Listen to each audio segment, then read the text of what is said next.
किंतु वे जो सामने खड़े हैं, वे इस युद्ध के पश्चात सबके सब होंगे ना केशव? सबके सब होंगे ना? ये होना और ना होना क्या है पार्थ? क्योंकि वो समय तो कभी था ही नहीं जब मैं नहीं था, या तुम नहीं थे, या ये सारे लोग नहीं थे। और ना ही वो समय कभी होगा जब मैं नहीं होऊंगा, या तुम नहीं होगे, या ये सारे लोग भी नहीं होंगे। तो फिर तुम ये किस भ्रम में पड़ रहे हो पार्थ कि वर्तमान जीवन ही संपूर्ण जीवन है? वर्तमान जीवन संपूर्ण जीवन नहीं है पार्थ। हम थे भी, हम हैं भी, और हम होंगे भी।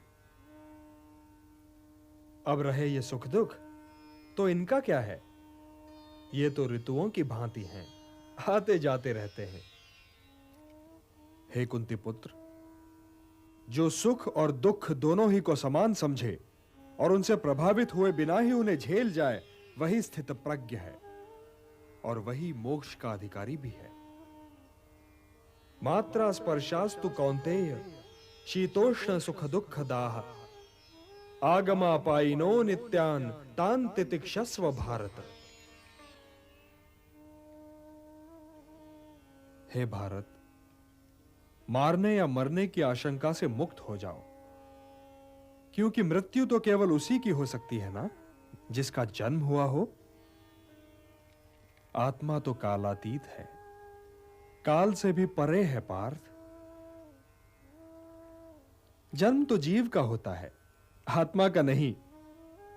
और यदि आत्मा जन्म ही नहीं लेता तो उसकी मृत्यु कैसे हो सकती है? आत्मा तो बस है पार्थ, है। वो काल के दोनों तटों पर भी है और काल की धारा में भी। वो अजन्मा है, नित्य है, सनातन है, अविकारी है, अविनाशी है। इसलिए मारने या मरने के प्रश्न को लेकर चिंतित होना व्यर्थ है पार्थ, व्यर्थ है।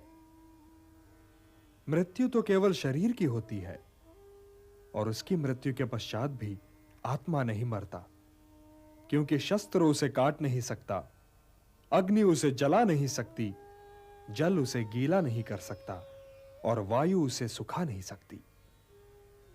नैनम छिंदन्ति शस्त्राणि नैनम दहति पावकः न चैनम क्लेदयन्त्यापो न शोषयति मारुतः।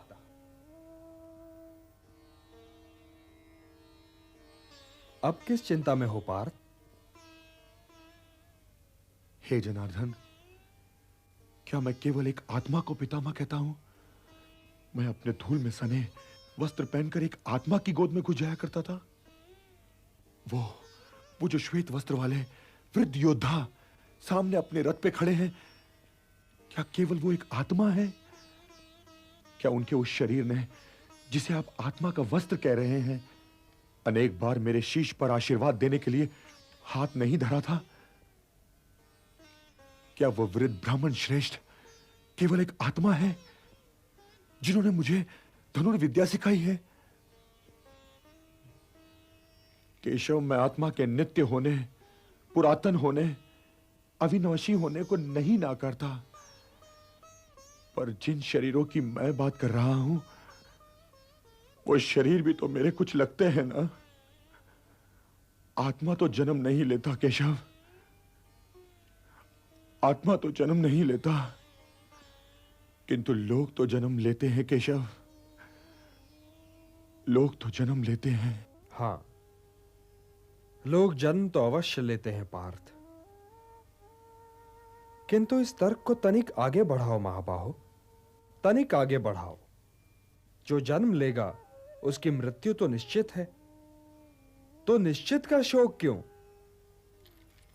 जन्म लेने वाले को एक न एक दिन तो मरना ही है, और यह मृत्यु भी अंत नहीं है, क्योंकि मरने वाला फिर जन्म भी लेगा। यह तो एक अटल सत्य है पार्थ, और इस अटल सत्य को कोई टाल भी नहीं सकता। न तुम, न मैं, न कोई और। गंगा पुत्र भीष्म के पास तो इच्छा मृत्यु का वरदान है, किंतु मृत्यु तो फिर भी अटल है न पार्थ। तो जन्म, मृत्यु और फिर जन्म की श्रृंखला में शोक का स्थान कहां है पार्थ? कहां है शोक का स्थान?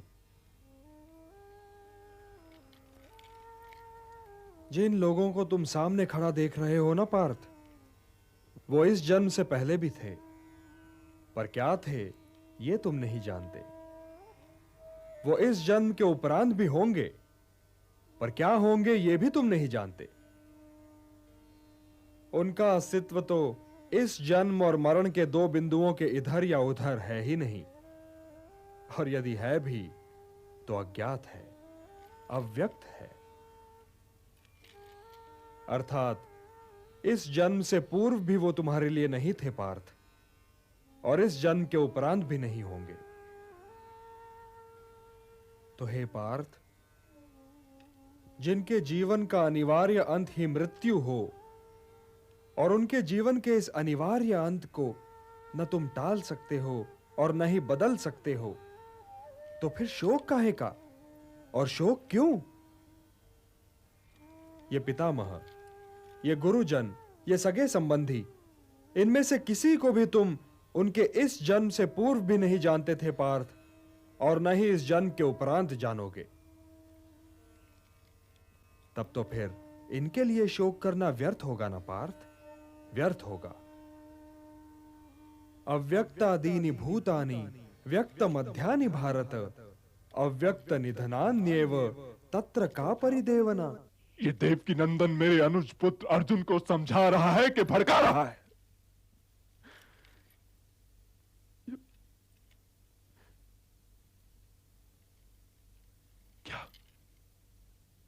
क्या अर्जुन ये मान जाएगा संजय कि अपने ज्येष्ठ पिता की ओर उसका कोई दायित्व नहीं है?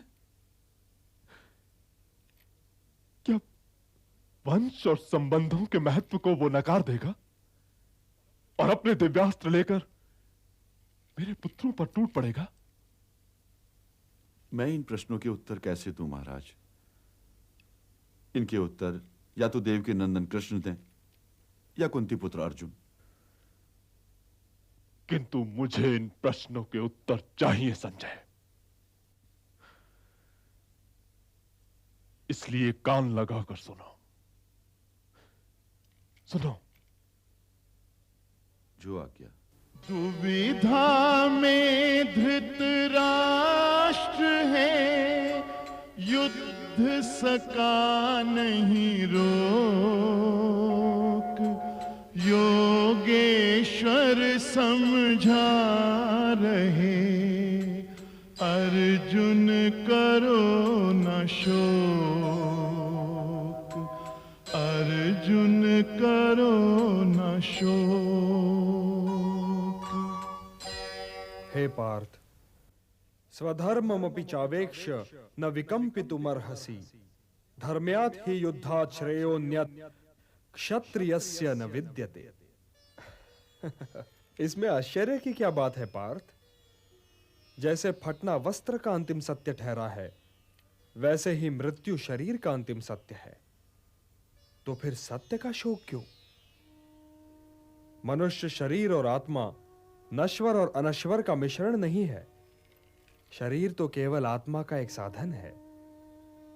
इसलिए शरीर की चिंता में पड़े बिना ही अपने धर्म का पालन करते रहना चाहिए पार्थ। किंतु यदि तुम अपने क्षत्रिय धर्म के विषय में सोच रहे हो पार्थ, तब भी तुम्हें युद्ध ही करना चाहिए, क्योंकि अधर्म के विरुद्ध अस्त्र और शस्त्र उठाना ही क्षत्रिय का धर्म है।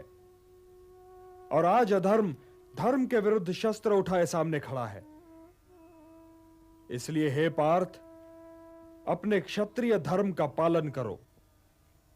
हे केशव, आपसे यही पूछने तो मैं आपको यहां लाया हूं कि मेरा कर्तव्य क्या है, कि मेरा धर्म क्या है केशव। और स्वयं तुम क्या हो पार्थ? स्वयं तुम कौन हो? मैं द्रोण शिष्य अर्जुन हूं।